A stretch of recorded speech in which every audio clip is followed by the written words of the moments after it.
नमस्कार दोस्तों, डेट है आज की 10 अक्टूबर 2024 और स्वागत है आपका एटोवेल डिस्कशन में।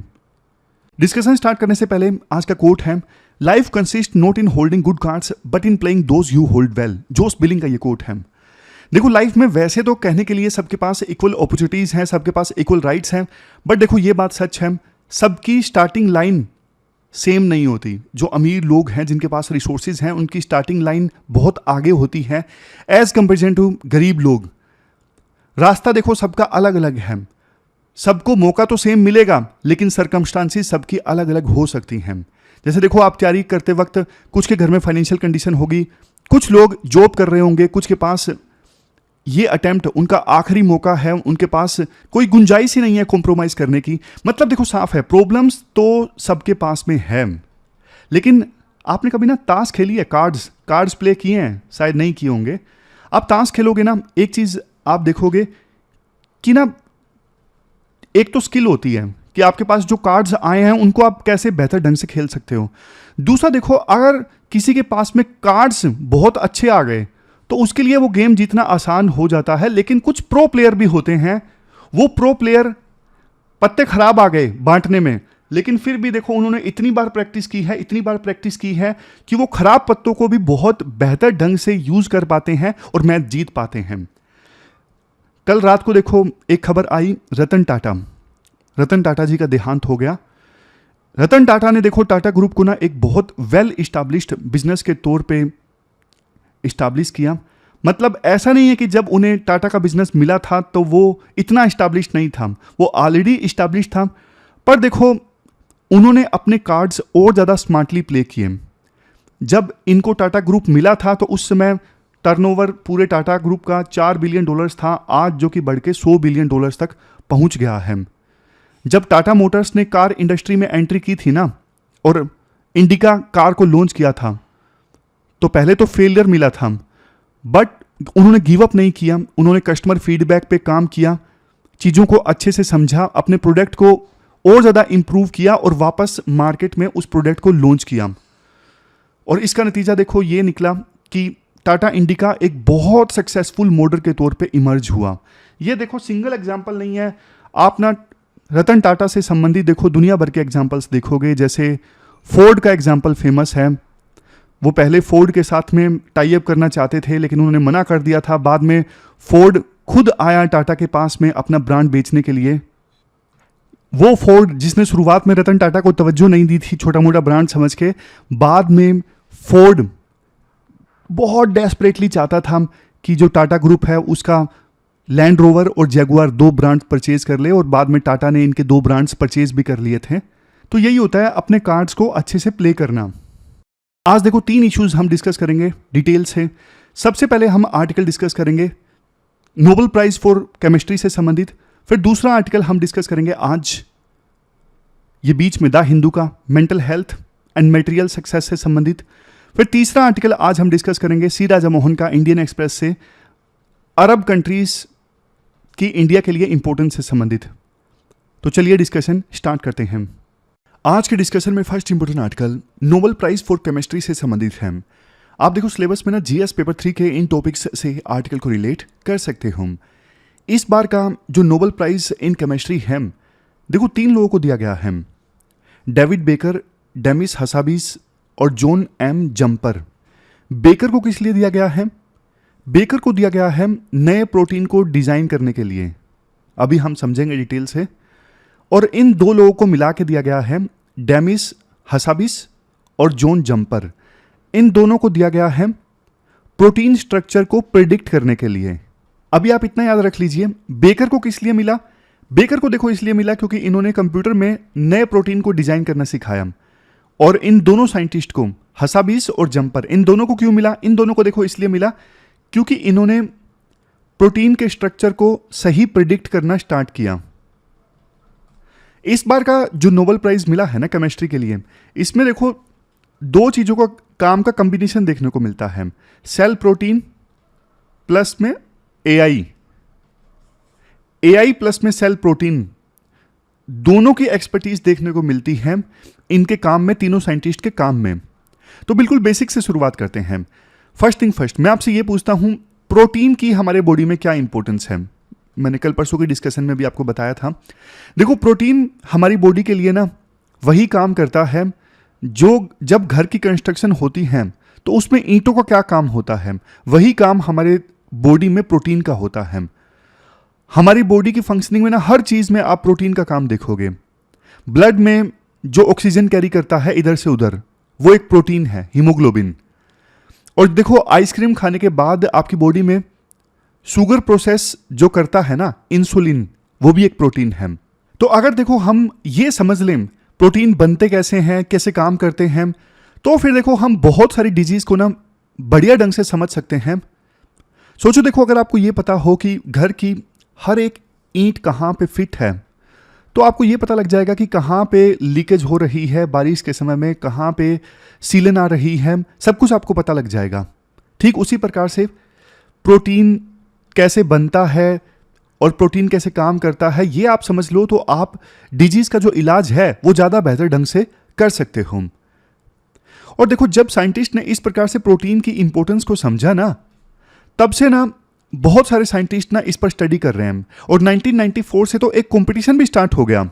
इस कंपटीशन का नाम है critical assessment of protein structure prediction, CASP। Scientist के बीच में कंपटीशन स्टार्ट हो गया प्रोटीन के स्ट्रक्चर को प्रेडिक्ट करने के लिए कि प्रोटीन का स्ट्रक्चर कैसे होता है या फिर कैसे बनता है। और ये कंपटीशन देखो इतना टफ था कि ये कंपटीशन 26 ईयर्स तक चला। फाइनली देखो 2020 में जंपर और हसाबीज ने मिलके इस कंपटीशन को समाप्त किया और इस कंपटीशन को जीत लिया, प्रोटीन की स्ट्रक्चर को ढंग से प्रेडिक्ट करके। अब क्वेश्चन देखो ये उठता है कि जंपर और हसाबीज ने आखिरकार क्या किया, कैसे इन्होंने प्रोटीन की स्ट्रक्चर को प्रेडिक्ट किया। देखो, जो प्रोटीन होता है ना, वो 20 एमिनो एसिड से बनते हैं ये प्रोटीन। और ये जो एमिनो एसिड है ना, एक लॉन्ग चेन की तरह जुड़े होते हैं। जैसे आप ये देखिए, ये जो चेन होती है ना, ट्विस्ट और फोल्ड होके एक यूनिक 3D स्ट्रक्चर बना लेती है। जैसे देखो, आप पेपर फोल्ड करते हो, बचपन में हम स्कूल में पेपर फोल्ड किया करते थे या फिर एरोप्लेन बनाया करते थे, तो उसी प्रकार से ये प्रोटीन जो है ना, वो 20 एमिनो एसिड से बने होते हैं। और ये एमिनो एसिड एक दूसरे से जुड़े होते हैं, लेकिन ये जो चेन है ना, ये सीधी नहीं होती, ऐसे नहीं होती। ये देखो ट्विस्टेड होती है और ट्विस्टेड होके ये एक 3D स्ट्रक्चर का आकार ले लेती है। जैसे देखो, आप इस तस्वीर में भी देख सकते हो। ये लाइन समझना बहुत जरूरी है। प्रोटीन जो है वो 20 एमिनो एसिड से बने होते हैं, एक के बाद एक जुड़े होते हैं, एक धागे की तरह, लंबे धागे की तरह, एक चैन की तरह। बट देखो, वो धागा, वो चैन सीधी नहीं होती, फोल्डेड होती है, ट्विस्टेड होती है, और वो एक 3D स्ट्रक्चर ले लेती है। देखो, एक इंटरेस्टिंग बात ये हुई, 1960s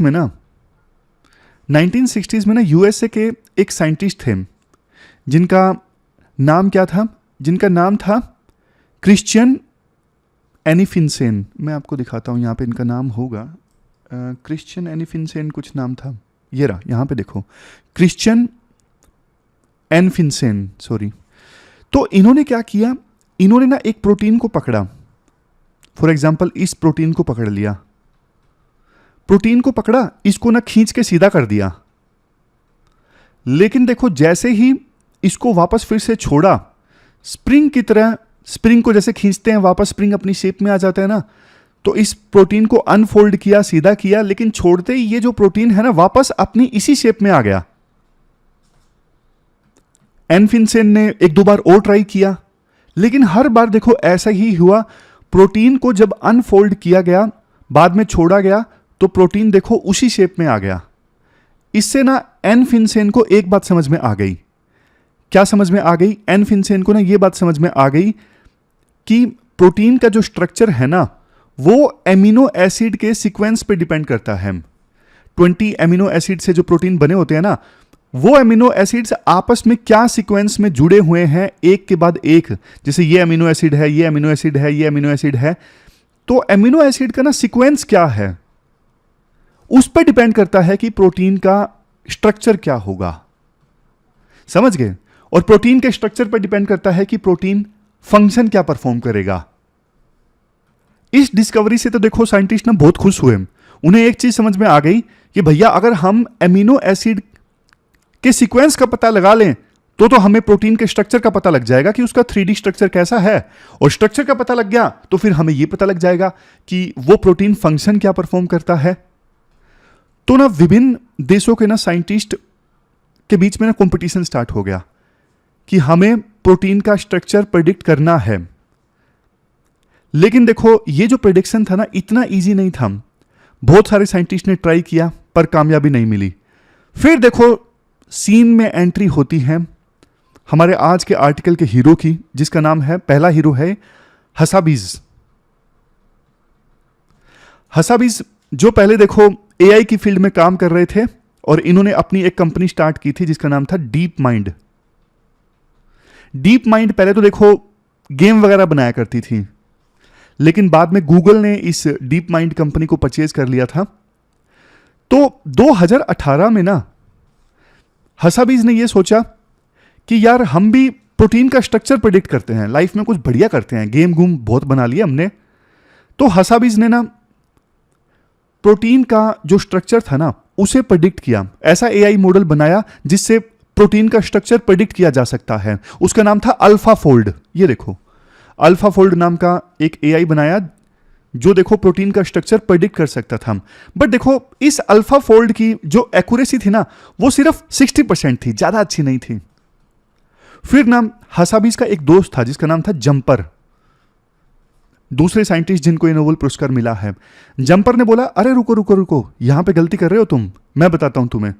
तो जंपर ने ना इस प्रोजेक्ट में हिस्सा लिया, मतलब हसाबीज के साथ मिलकर काम किया, और दोनों ने ना कुछ ऐसा मॉडल बना दिया, अल्फा मॉडल जो पहले मॉडल बना था उसी को सुधार दिया, और ना ऐसा सुधरा ये मॉडल कि ये ना बहुत बढ़िया ढंग से प्रोटीन के स्ट्रक्चर को प्रेडिक्ट करने लगा।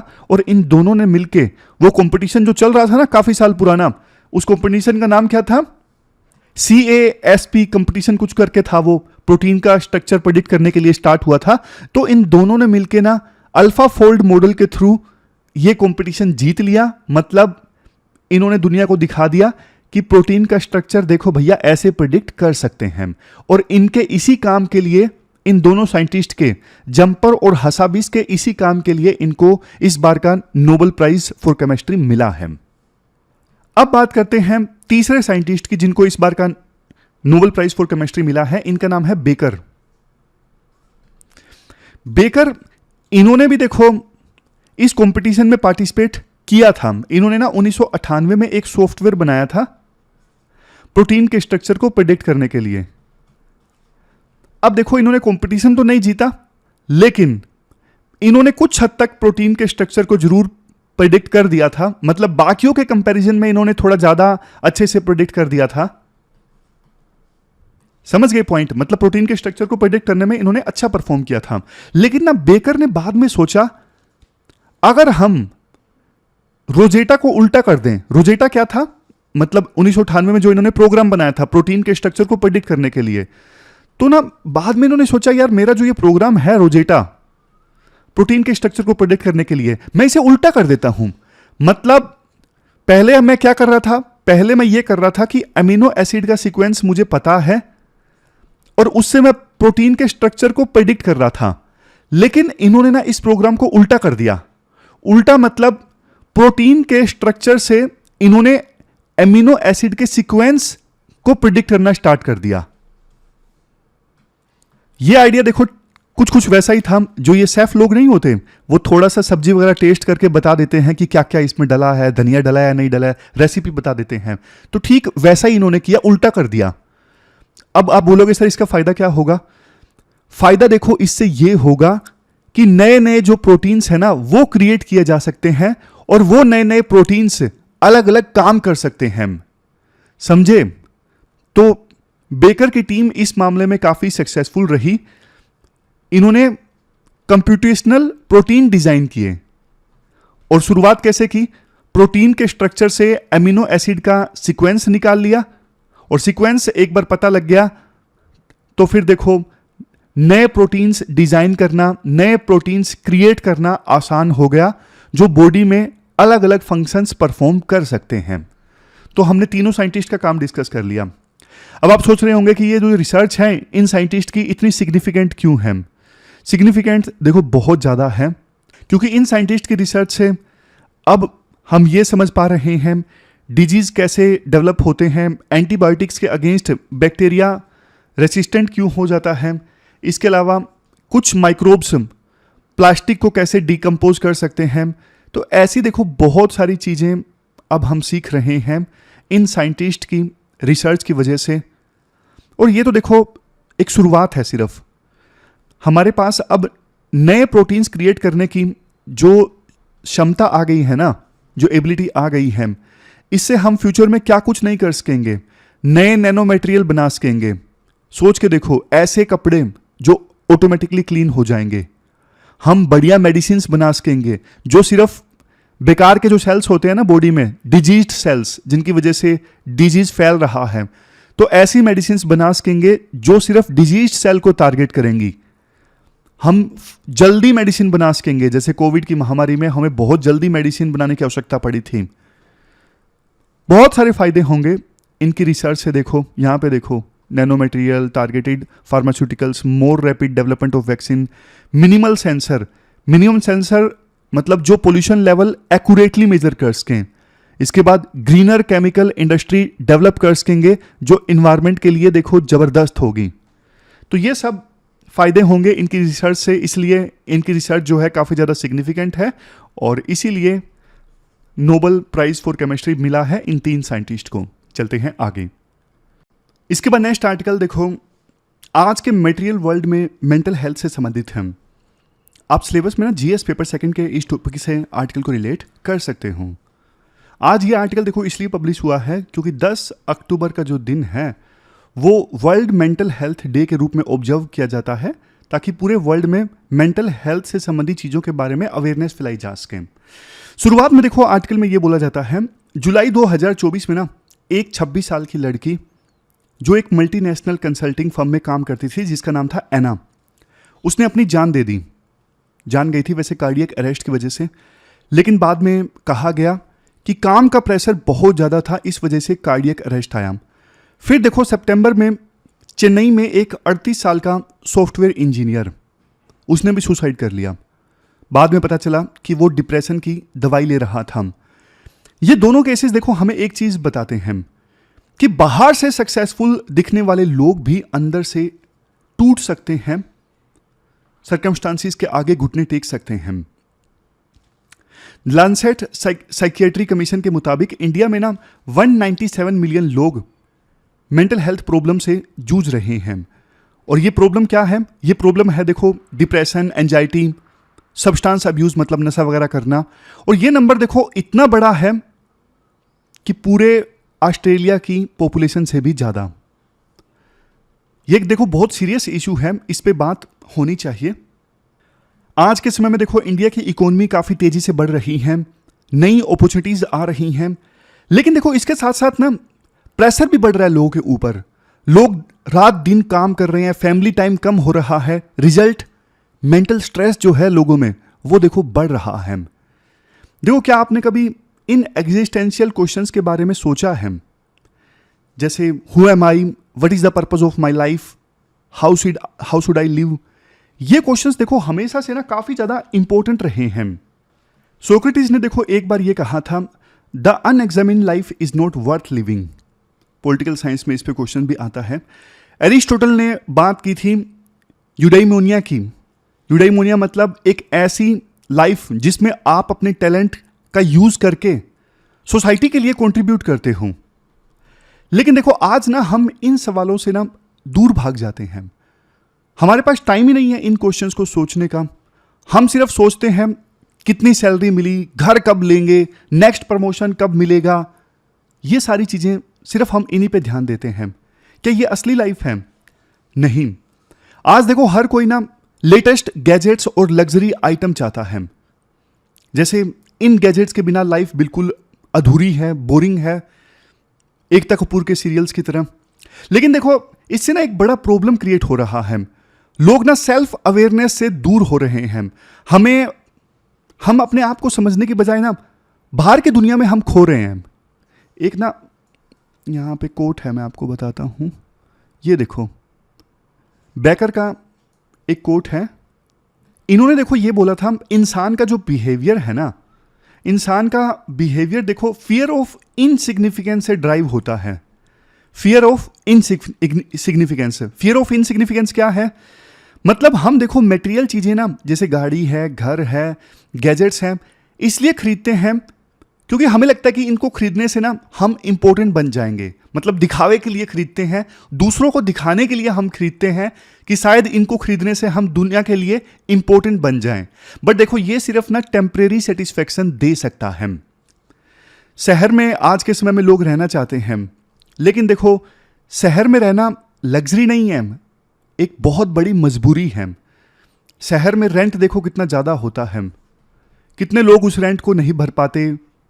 स्लम इतने ज़्यादा डेवलप हो जाते हैं। आप देखो एनसीआर में सर्दियों में कैसे धुएं का बादल बन जाता है, सांस लेना कितना ज़्यादा डिफिकल्ट हो जाता है, एक जगह से दूसरी जगह में जाने में कितना टाइम लग जाता है। तो शहर में रहना लग्जरी नहीं है, ये मजबूरी है। और अर्बन एरियाज में जो कंज्यूमरिज्म है ना, वो काफ़ी तेज़ी से बढ़ रहा है। शॉपिंग मॉल्स हर जगह खुल रहे हैं मशरूम्स की तरह। ब्रांड अपने अपने प्रोडक्ट्स को इतना एग्रेसिवली मार्केट करते हैं और लोगों को ना ये फील करवा देते हैं कि ये नहीं खरीदा तो कुछ नहीं खरीदा।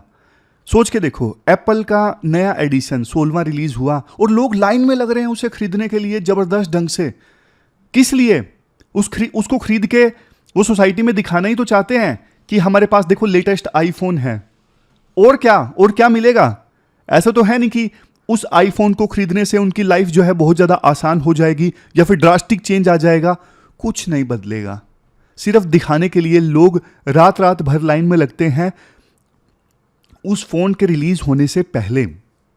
हर जगह देखो आप ना एडवर्टाइजमेंट्स का जाल देखोगे, हर जगह टीवी में, यूट्यूब में ऐड आती रहती हैं। बाहर निकलो तो बड़े बड़े बिलबोर्ड्स देखोगे, हर जगह आप एडवर्टाइजमेंट्स का जाल देखोगे।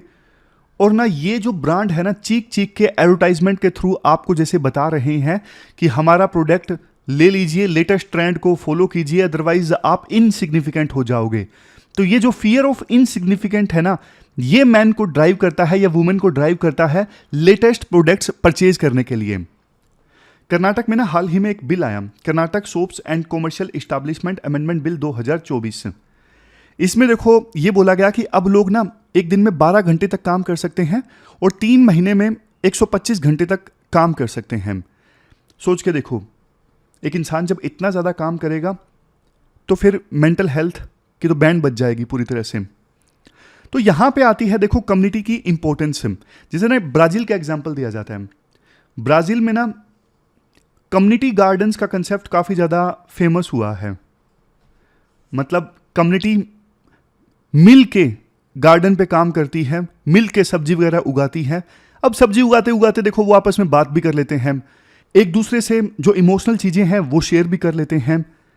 अब पता लगे इंडिया में वर्मा जी और शर्मा जी की आपस में लड़ाई हो गई। वर्मा जी कह रहे हैं कि आपकी जो कद्दू की बेल है मेरे घी की बेल से क्यों टकरा गई। लेकिन देखो बात यह है कि कम्युनिटी गार्डन तो सिर्फ एक एग्जाम्पल है। हम सब ना कम्युनिटी में मिल के जैसे स्पोर्ट्स टूर्नामेंट ऑर्गेनाइज कर सकते हैं। पहले ज़्यादा होते थे, आजकल ये कम हो गए हैं। मिल के कल्चरल इवेंट्स ऑर्गेनाइज कर सकते हैं। जैसे अब दशहरा है, रावण वगैरह बनाना, मिल के रामलीला करवाना, कम्युनिटी लाइब्रेरी ओपन कर सकते हैं। ये सब चीज़ें देखो जब एक कम्युनिटी मिल के करती है ना, तो ये सब चीज़ें मेंटल हेल्थ के लिए बहुत ज़्यादा इंपॉर्टेंट हैं। आज के कल्चर में ना ये सब चीज़ें पिछड़ रही हैं, पहले ज़्यादा हुआ करती थी। इसीलिए कम्युनिटी का बॉन्ड पहले काफ़ी स्ट्रॉन्ग हुआ करता था, आज के समय में उतना स्ट्रॉन्ग नहीं है। अब देखो एक इंपॉर्टेंट कंसेप्ट पर हम आते हैं। आज के समय में ना आप मिडिल क्लास से ना बात करके देखिए, मिडिल क्लास से आप पूछोगे फ्रीडम का क्या मतलब है, तो वो ये बोलेंगे फ्रीडम का मतलब सिर्फ ये है कि आप क्या खरीद सकते हैं। शॉपिंग मॉल्स में आप जाओगे, वहां पे देखो हर ब्रांड जो है रिटेल थेरेपी प्रमोट करता है क्या, लेकिन आप अपने आप से ना पूछ के देखिए क्या ये सच्ची फ्रीडम है? क्या चीज़ों को खरीद पाना सिर्फ यही आज़ादी है? इससे हमारी आइडेंटिटी पर, हमारी वैल्यूज़ पर क्या असर पड़ रहा है? आज के समय में इक्वालिटी और फ्रेटर्निटी मतलब भाईचारा, ये जो इंपॉर्टेंट वैल्यूज हैं, इनको तो देखो हम जैसे पूरी तरह से भूल रहे हैं। वेस्टर्न सोसाइटीज की वैल्यूज हम एडोप्ट कर रहे हैं, वहां पे भी तो यही वैल्यूज थी। वेस्टर्न सोसाइटीज कैसे कंज्यूमरिज्म की तरफ आगे बढ़ी, जैसे यूएस में वॉलमार्ट का कंसेप्ट है, इतने सारे प्रोडक्ट एक ही जगह पे मिलते हैं और उनको इस प्रकार से अलमारियों में लगाया जाता है कि खरीदने का मन कर जाए। तो ये कल्चर पहले वहां पे आया और हमारे देश में भी अब वही कल्चर बढ़ रहा है। देखो, इस कंज्यूमरिज्म के कल्चर से ना शॉर्ट टर्म सेटिस्फैक्शन तो मिलती है, लेकिन लॉन्ग टर्म में मेंटल हेल्थ इंप्रूव नहीं होती। इसलिए हमें ना अल्टरनेटिव खोजने होंगे। अल्टरनेटिव जैसे देखो माइंडफुलनेस प्रोग्राम्स स्कूल्स में, ऑफिस में, योगा, मेडिटेशन, इन सब की क्लासेस लगनी चाहिए। सोशल और इमोशनल लर्निंग, जैसे जो बच्चे हैं उनके देखो साइंस और मैथमेटिक्स ये तो सिखाया जाता है स्कूल में, लेकिन आप एक बात बताइए, क्या बच्चों को ये सिखाया जाता है कि कैसे अपने इमोशंस को मैनेज करना है? इमोशंस को मैनेज करना तो देखो इवन यूपीएससी के सिलेबस में भी एथिक्स में अब आया है 2013 में, लेकिन आज के समय में ये बहुत इंपॉर्टेंट चीज़ है, इमोशंस को मैनेज करना सिखाना। Next, community living. Housing societies में ना कॉमन एरिया जरूर बने होने चाहिए, जहाँ पे देखो लोग आएँ, आपस में एक साथ बैठें, आपस में बातचीत करें। इसके अलावा जो मेंटल हेल्थ से संबंधित प्रोग्राम है वो भी देखो चलाए जाने चाहिए।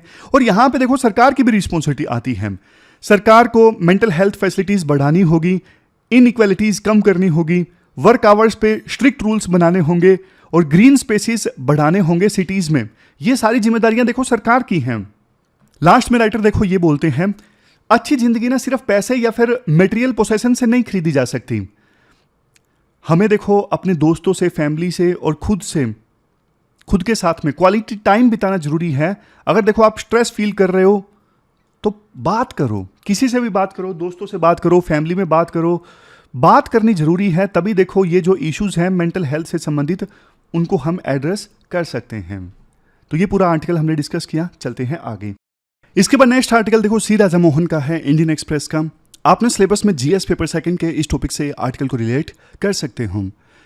देखो सी राजा मोहन इस आर्टिकल में ना इस बात पे फोकस करते हैं कि भारत के ना अरब स्टेट्स के साथ में जो रिलेशंस हैं वो ज़्यादा इंपॉर्टेंट है, बट इंडियन डिस्कोर्स में ना अरब स्टेट्स पे इतना फोकस नहीं दिया जाता जितना ईरान और इजराइल पर दिया जाता है। पिछले 10 सालों में देखो प्रधानमंत्री मोदी की सरकार ने ना अरब वर्ल्ड के साथ में रिलेशंस को बहुत इंपॉर्टेंस दी है, लेकिन बात यह है चाहे वो मीडिया हो या फिर राइटर्स हो, वो अरब स्टेट्स के रिलेशन पे ज़्यादा लिखते नहीं हैं, उन पे ज़्यादा चर्चा नहीं होती। अगर आप कंपेयर करोगे ना अरब वर्ल्ड, ईरान और इजराइल को, अरब वर्ल्ड जिसमें देखो 23 देश आते हैं, अरब वर्ल्ड की पॉपुलेशन है 500 मिलियन, ईरान की पॉपुलेशन है 90 मिलियन और इजराइल की पॉपुलेशन तो बहुत ही कम है, 10 मिलियन के आसपास। कॉमर्शियल इंपॉर्टेंस तीनों में से अरब वर्ल्ड, ईरान और इजराइल तीनों में से कंपेयर करें तो कॉमर्शियल इंपॉर्टेंस सबसे ज़्यादा अरब वर्ल्ड की है। टेक्नोलॉजिकल पार्टनरशिप इंडिया की तीनों के साथ मान लीजिए, ईरान के साथ थोड़ा कम है लेकिन फिर भी छबार पोर्ट वगैरह है, कमी है मतलब। पॉलिटिकल और डिप्लोमेटिक मार्केट के हिसाब से देखें तो भी देखो तीनों में से ना अरब वर्ल्ड सबसे ज़्यादा इंपॉर्टेंट है। इतने सारे देश हैं तो इतने सारे देशों का मिला के जो डिप्लोमेटिक इन्फ्लुएंस होगा वो जाहिर तौर पे ज़्यादा होगा।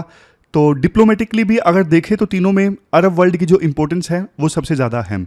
अगर देखो अलग से ये जो अरेबियन पेनिनसुला है, इतना इस अरेबियन पेनिनसुला की इंपॉर्टेंस हम देखें, हमारे देखो इनके साथ में ना हिस्टोरिकली सिविलाइजेशनल टाइज रहे हैं एंशेंट ईरा से। यहाँ से हमारे जो रिश्ते हैं काफ़ी ज़्यादा मजबूत रहे हैं। अरेबियन पेनिनसुला के साथ में हमारा रिलीजियस कनेक्शन है। इस अरेबियन पेनिनसुला में हज है, उम्रा है और इस अरेबियन पेनिनसुला का जो फाइनेंशियल क्लाउट है वो देखो काफ़ी ज़्यादा है। यहाँ पे ना जैसे यूएई में, सऊदी अरेबिया में बहुत सारे सोवरेन वेल्थ फंड है जो इंडिया में इन्वेस्ट करते हैं। अरेबियन पेनिनसुला काफ़ी ज़्यादा इंपॉर्टेंट है एनर्जी सिक्योरिटी के लिए। यहाँ से हम बहुत ज़्यादा ऑयल और गैस इंपोर्ट करते हैं। इस अरेबियन पेनिनसुला में इंडियन डायस्पोरा बहुत मजबूत है। ऑलमोस्ट 80 लाख भारतीय इन गल्फ कंट्रीज़ में रहते हैं। और देखो ये जो अरेबियन पेनिनसुला है ना, ये मॉडरेट इस्लाम को प्रमोट करता है। मॉडरेट इस्लाम ना सिर्फ देखो डोमेस्टिक पॉलिटिक्स में स्टेबिलिटी के लिए बल्कि इंडिया के आस पड़ोस में भी स्टेबिलिटी के लिए बहुत ज़्यादा इंपॉर्टेंट है। तो ये हमने अरेबियन पेनिनसुला के साथ में रिश्तों की बात की। अब ईरान जान लीजिए, ईरान हमारे लिए क्यों इंपॉर्टेंट है। ईरान के साथ भी देखो हमारे एंशिएंट सिविलाइजेशनल टाइज हैं। ईरान इंडिया के ज़्यादा नज़दीक है as comparison to Arabian peninsula and Israel, geographically ज़्यादा क्लोज हैं। ईरान का बॉर्डर लगता है एक तरफ अफगानिस्तान के साथ, दूसरी तरफ पाकिस्तान के साथ में। इस वजह से जियोपॉलिटिकल जो इंपॉर्टेंस है ईरान की वो और भी ज़्यादा है। और ईरान हमारे लिए देखो सेंट्रल एशिया के लिए एक गेटवे है, मतलब सेंट्रल एशिया में इंडिया जा सकता है ईरान के थ्रू। ये ईरान है, छबार पोर्ट से होते हुए जैसे अफगानिस्तान, सेंट्रल एशिया के लिए हमारी जो एंट्री है ओपन होती है ईरान के थ्रू। तो ये एक हम कह सकते हैं पोटेंशियल ब्रिज है सेंट्रल एशिया के लिए। फिर इसके बाद ईरान देखो हाइड्रोकार्बन के क्षेत्र में सुपर पावर है और इस वजह से हम ईरान से काफ़ी कुछ इंपोर्ट करते हैं। बट चैलेंजेस ये हैं कि वेस्टर्न कंट्रीज ना सैंक्शंस लगा के रखती हैं ईरान के ऊपर। इस वजह से ईरान से ट्रेड करना, ईरान से चीज़ें इंपोर्ट करना बहुत ज़्यादा डिफ़िकल्ट हो जाता है। और दूसरी चीज़ देखो ईरान की जो फॉरेन पॉलिसी है ना वो भी काफ़ी ज़्यादा कन्फ्रंट्रेशनल होती है। जैसे कुछ दिनों पहले उनके जो सुप्रीम लीडर हैं खामेनेई, उन्होंने कश्मीर के मामले में इंडिया को क्रिटिसाइज़ किया था, मुस्लिम माइनॉरिटीज़ के मामले में इंडिया को क्रिटिसाइज़ किया था। तो ईरान की जो फॉरेन पॉलिसी होती है ना बहुत ज़्यादा लड़ाकू है। इसके अलावा ईरान की जो रिलीजियस आइडियोलॉजी है वो भी थोड़ी ज़्यादा रेवोल्यूशनरी है। जैसे अरेबियन पेनिनसुला मॉडरेट इस्लाम को प्रमोट करता है, वैसे ईरान का जो रेजीम है वो मॉडरेट इस्लाम को प्रमोट नहीं करता है, वो रेवोल्यूशनरी रिलीजियस आइडियोलॉजी को प्रमोट करता है। इसके अलावा देखो ईरान जो है वो अपने प्रोक्सीज के थ्रू रीजन में इंस्टेबिलिटी फैलाने की कोशिश करता है। जैसे हमास के थ्रू, हिजबुल्ला के थ्रू, अलग अलग जो प्रोक्सी ग्रुप्स हैं जैसे हौथी रिबल्स हैं उनको भी ईरान सपोर्ट करता है। समझ गए? तो ये सारी चीज़ें हैं। बट देखो ईरान जो ये सारी चीज़ें करता है ना, हमास को सपोर्ट करना, हिजबुल्ला को सपोर्ट करना, हौथी रिबल्स को सपोर्ट करना, इंडिया इस पे ज़्यादा कुछ बोलता नहीं है। पाकिस्तान ऐसा करता है, पाकिस्तान जैसे लश्कर तोयबा को सपोर्ट करता है, जैसे मोहम्मद को सपोर्ट करता है, तो इंडिया उस पर काफ़ी एक्टिव रहता है। वर्ल्ड के अलग अलग प्लेटफॉर्म्स पे इंडिया पाकिस्तान को एक्सपोज करता है, पाकिस्तान के खिलाफ इंडिया बोलता है। बट ईरान जब ऐसी चीज़ें करता है तो आमतौर पे इंडिया चुप रहता है, इंडिया कुछ बोलता नहीं है। अब आप इजराइल की बात कर लीजिए। इजराइल तो देखो आपको भी पता है सिक्योरिटी डोमेन में काफ़ी इंपॉर्टेंट पार्टनर है और टेक्नोलॉजिकल कोऑपरेशन इजराइल के साथ काफ़ी ज़्यादा होता है और एनडीए के रेजीम में रिलेशनशिप और ज़्यादा बढ़ गई है। इस पे हमने आर्टिकल भी डिस्कस किया था कल। लेकिन इजराइल के साथ में ना चैलेंजेस हैं। इजराइल के साथ में चैलेंजेस यार ये हैं, एक तो ना इनकी जो पॉलिसीज़ है ना गजा में और वेस्ट बैंक में वो काफ़ी ज़्यादा एग्रेसिव है। मतलब इजराइल के ऊपर जैसा अटैक हुआ था ना उसके बाद इनका जो जवाब है ना वो प्रपोर्शन के हिसाब से नहीं है, डिसप्रोपोर्शनेट है वो। जैसे राइटर कहते हैं हमास के अटैक में 1500 लोग मारे गए थे इजराइल के, जो बहुत ज़्यादा दुखद था। लेकिन देखो उसके बाद इजराइल का जो रिस्पॉन्स है ना उस रिस्पॉन्स में गजा के 40,000 लोग मारे गए हैं। मतलब जो हमास के लोग मारे गए हैं वो अलग, इतने हजार सिविलियंस मारे गए हैं। तो इस वजह से ना इजराइल की इमेज काफ़ी ज़्यादा खराब हो गई है। मतलब शुरू में जैसे दुनिया बोल रही थी कि हाँ ठीक है इजराइल को जवाब देना चाहिए, बट इजराइल का रिस्पॉन्स इतना ज़्यादा डिसप्रपोर्शनेट रहा कि जो गुडविल थी ना वेस्ट में वो काफ़ी ज़्यादा कम हो गई है इजराइल की हार्श पॉलिसीज की वजह से। समझ गए? तो ऐसी सिचुएशन में ना जो अरब स्टेट्स हैं और अरेबियन पेनिनसुला वाले जो मैंने अभी आपको दिखाए, ये वाले स्टेट्स ये देखो डायलेमा में है, कंफ्यूजन में है। ये दो चैलेंज फेस कर रहे हैं। एक तो इनके सामने है ईरान का बढ़ता इन्फ्लुएंस। अब जैसे देखो हमास के ऊपर इजराइल ने अटैक किया तो ईरान इतना एग्रेसिवनेस शो कर रहा है। ईरान अपने आप को साबित कर रहा है कि मुस्लिम वर्ल्ड का लीडर मैं हूं। देखो पैलेस्टीन की आवाज़ सिर्फ हमने उठाई और किसी ने नहीं उठाई। तो ईरान का जो रीजनल इन्फ्लुएंस है ना वो बढ़ रहा है, इवन जो इनके प्रोक्सी ग्रुप हैं उनके थ्रू। हालांकि अभी इजराइल के साथ फाइट चल रही है और अभी तो वार बीच में है, बट फिर भी ईरान का रीजनल इन्फ्लुएंस बढ़ा है पिछले कुछ सालों में। ये इनके लिए पहला चैलेंज है अरेबियन कंट्रीज के लिए। और दूसरा चैलेंज है इजराइल का एग्रेसिव बिहेवियर। जैसे जैसे देखो इजराइल ज्यादा एग्रेसिव बिहेवियर शो करता है ना, तो ये अरब कंट्रीज है ना, इनके ऊपर प्रेशर बढ़ता है कि यार ये भी तो मुस्लिम कंट्रीज है ना, इनके ऊपर प्रेशर बढ़ता है कि आप इजराइल को क्रिटिसाइज करो, आप इजराइल को रोको। अरेबियन कंट्रीज के ऊपर प्रेशर बहुत ज्यादा बढ़ जाता है। पहले जैसे देखो सऊदी अरेबिया ना इजराइल के साथ रिश्ते नॉर्मलाइज कर रहा था, लेकिन एकदम से ये चीज रोक दी जैसे ही इजराइल ने गजा के ऊपर अटैक किया। क्यों? क्योंकि सऊदी अरेबिया भी मुस्लिम कंट्री है, इनके ऊपर प्रेशर आ गया कि भाई इजराइल वाले गजा में मुस्लिम्स को मार रहे हैं और तुम इनके साथ में रिश्ते नॉर्मलाइज कर रहे हो। तो फिर सऊदी अरेबिया आगे नहीं बढ़ा, इजराइल के साथ इन्होंने रिश्ते नॉर्मलाइज नहीं किए। तो इनके सामने, अरब स्टेट के सामने ना, ये दो चैलेंज रहते हैं। पहला ईरान का बढ़ता इन्फ्लुएंस, दूसरा इजराइल की एग्रेसिव पॉलिसीज। ये देखो जो अरब स्टेट्स है ना, सऊदी अरेबिया, यूएई, ये तो देखो इवन ईरान के साथ भी कॉमन ग्राउंड ढूंढने के लिए तैयार है, रिश्ते नॉर्मलाइज करने के लिए तैयार हैं। कुछ दिनों पहले की बात है, हमने डिस्कस किया था कि चाइना ने ना मीडिएशन के थ्रू ईरान और सऊदी अरेबिया के बीच में बातचीत स्टार्ट करवा दी, डिप्लोमेटिक रिलेशंस को रिज्यूम करवा दिया। लेकिन दिक्कत पता क्या है? दिक्कत ये है ईरान जो है ना अपने प्रोक्सी ग्रुप्स को सपोर्ट करता है, जिसकी वजह से रीजन में इंस्टेबिलिटी आती है। ये एक मेजर रीजन है जिसकी वजह से जो अरेबियन स्टेट्स हैं वो ईरान के साथ रिश्ते नहीं मेंटेन करना चाहते। अब देखो सऊदी अरेबिया का पड़ोसी देश है यमन, और यमन में हौथी रिबल्स ने एक एरिया पे कब्जा कर रखा है। हौथी रिबल्स को कौन सपोर्ट करता है? ईरान। और यही चीज सऊदी अरेबिया को चुभती है कि भाई हम आपके साथ दोस्ती मेंटेन करना चाहते हैं, आप हमारे पड़ोसी देश में रिबल्स को सपोर्ट कर रहे हो। तो ये सारी चीजें हैं। अब लास्ट में बात करते हैं इंडिया के स्ट्रेटेजिक इंटरेस्ट की। इंडिया के स्ट्रेटेजिक इंटरेस्ट इंपॉर्टेंट है। देखो हम क्या चाहते हैं, मिडिल ईस्ट में क्या होना चाहिए? हम ये चाहते हैं कि मिडिल ईस्ट पीसफुल हो, इकोनॉमिकली आपस में इंटीग्रेटेड हो, रिलीजियसली मिडिल ईस्ट मॉडरेट हो, इस्लाम का एक्सट्रीम वर्जन वहां पे ना देखने को मिले। इसके अलावा मिडिल ईस्ट जो है वो देखो सेंट्रल एशिया, अफ्रीका और यूरोप के बीच में ना एक ब्रिज का काम करें, ऐसा मिडिल ईस्ट हम चाहते हैं। और इंडिया को क्या करना चाहिए ऐसी सिचुएशन में? ऐसी सिचुएशन में देखो इंडिया को ना अरब स्टेट्स को सपोर्ट करना चाहिए।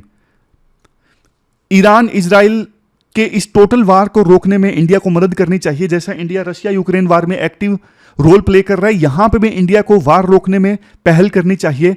इसके अलावा अरब ईरान और अरब इजराइल दोनों के बीच में रिश्तों को नॉर्मलाइज करने में इंडिया को मदद करनी चाहिए, इनिशिएटिव लेना चाहिए। इंडिया को ना एक बैलेंस्ड अप्रोच रखनी चाहिए।